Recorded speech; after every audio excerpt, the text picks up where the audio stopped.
Halo, Assalamualaikum good people. Apa kabar hari ini? Jumpa lagi dengan Kak Vika. Hari ini kita akan belajar materi baru. Apa itu? Yaitu simple past tense.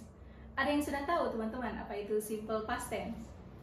Ya, betul sekali ya. Jadi, simple past tense digunakan untuk mendeskripsikan aktivitas atau peristiwa yang terjadi di masa lampau di waktu tertentu. So, it is used to describe actions or events that happened at a specific time in the past. Jadi, untuk formula dari simple past tense ada dua, yaitu pertama regular, yang kedua adalah irregular. Nah, most verbs for regular form kita tinggal menambahkan ed saja. Jadi tambahkan ed saja ya. Misalkan kita ada kata walk, pastinya jadi walked. Tinggal menambahkan ed saja. Nah, satu lagi nih yang unik yaitu irregular. Kalau untuk irregular, salah satu caranya adalah pertama menghafal. Nah, kalau sudah menghafal nanti insya Allah akan jadi familiar. Seperti dalam kata go, kalau kita kemarin pergi, maka kita menggunakan when. Go when. Seperti kata lain adalah run. Past tense-nya apa? Tetap run. Ya. Kalau untuk read, past tense-nya adalah read.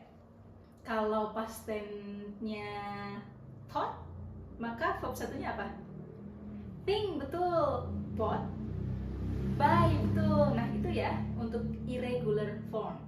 Next, kita akan bahas terkait dengan contohnya. Nah, di sini kita ada dua contoh yang dari regular dan juga irregular. Untuk regular adalah I visited my grandparents last weekend. Nah, saya mengunjungi nenek kakek saya pekan lalu. Nah, kita pakainya ed karena pekan lalu. Specific time-nya apa? Yaitu last weekend. Good. Next adalah untuk yang irregular. Kita punya contoh di sini she ate lunch at noon. Bukan eat yang digunakan karena sudah terjadi di masa lampau ya. Jadi she ate lunch at noon. Nah, specific time-nya mana? At noon. Oke. Lalu kita bahas selanjutnya adalah usage atau kegunaannya. Ada tiga hal. Yang pertama adalah to describe completed action in the past. Jadi activity-nya atau events-nya itu selesai, completed in the past. Seperti dalam contoh, they traveled to Japan last year. Mereka traveling ke Jepang tahun lalu. Jadi specific time-nya di sini sudah jelas, yaitu last year. Peruntukan yang kedua atau usage yang kedua yaitu to talk about series of events in the past. Jadi series of events. Nah, contohnya di sini ada kalimat I woke up, brushed my teeth, and left home. Saya bangun, gosok gigi, lalu kemudian meninggalkan rumah. Oke. Selanjutnya usage yang ketiga yaitu to describe past habits. Nah, ini mirip dengan used to ya, penggunaan used to. Jadi aktivitas yang dulu sering dilakukan, misalkan dulu waktu kecil kita main di luar ya, sering main di luar setiap hari. Nah, kita pakainya past tense. Seperti dalam contohnya, when I was young, I played outside every day. Begitu ya. Jadi mirip dengan penggunaan used to.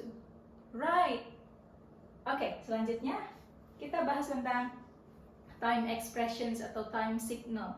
Jadi waktu-waktu tertentu atau waktu yang digunakan dalam past tense yaitu seperti kata yesterday, last week, 2 days ago, kemudian in 2020. Begitu ya, jadi waktunya spesifik kalau untuk past tense. Kemudian untuk membentuk simple past tense dalam bentuk negatif atau negative form, kita punya formula D plus not plus base form. Jadi kalau sudah ada kata did not atau didn't, kita kembali ke base form lagi. Jadi tidak verb 2 ya, tidak past tense. They did not finish the project. Begitu. Jadi yang membuatnya past tense adalah kata yang ini did not. Ininya tetap base form. Jadi bukan did not kemudian ditambahkan ed, bukan, tapi kembali kepada base form. Paham ya? Good. Alright, next for interrogative form untuk kata tanya kita tinggal menambahkan di awal atau auxiliary-nya yaitu did. Nah, did itu sudah penanda bahwa dia past tense, kemudian ditambah subject plus base form. kata dasarnya. Did you visit your teacher? So did ini kembali kepada base form. Jadi bukan did you visit it, bukan, tapi kembali kepada base form. Nah, itu teman-teman pembahasan kita kali ini tentang simple past tense. Ingat, simple past tense digunakan untuk mendeskripsikan aktivitas atau peristiwa yang terjadi di waktu tertentu di masa lampau. Cukup sekian penjelasan hari ini. See you next time. Thank you very much. Bye-bye. Assalamualaikum.